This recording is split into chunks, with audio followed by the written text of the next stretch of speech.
frightening. After all, who else works so closely with fire?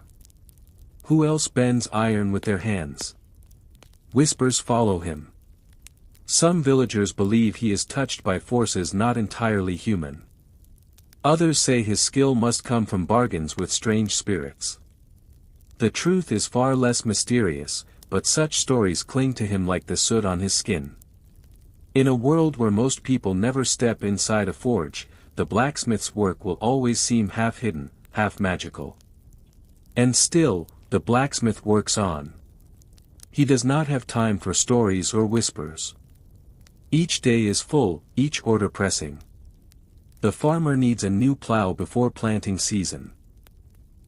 The miller needs an axe repaired before the next tree falls.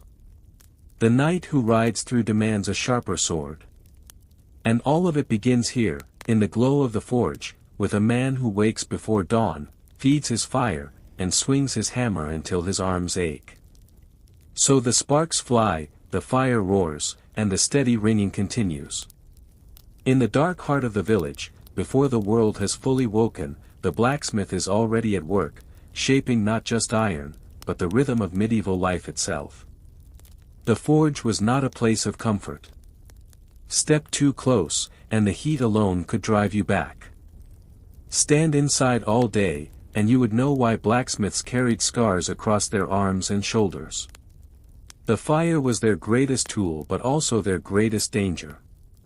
Each morning, the blacksmith began with hope that his hands would steady, his hammer would strike true, and no accidents would come.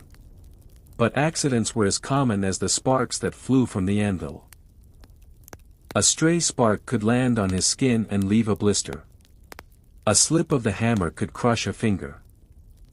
A piece of metal, still glowing orange, could fall and burn straight through his shoes. And there were no hospitals or safety gear in the medieval village, no gloves, no goggles, no protective clothing. Only leather aprons and calloused skin stood between the blacksmith and injury. The blacksmith's body bore the cost of his trade. His palms were rough with hardened blisters. His arms ached from the endless rhythm of hammering. His back bent from hours leaning over the anvil. Smoke filled his lungs day after day, and his hearing dimmed from the constant ringing of iron on iron. By the time a blacksmith reached old age, if he was lucky enough to live that long, his body was often worn out, his health long spent in service to the forge. And yet, there was no pause in his work. The village could not wait. Farmers needed tools before the planting season. Shepherds needed iron shears before the sheep were ready for shearing. Hunters needed arrowheads before the next trip into the woods. And lords always demanded weapons, armor, and nails for their castles. The work followed the seasons.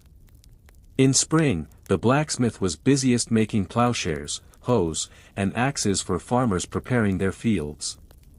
In summer, he repaired broken tools and forged new ones.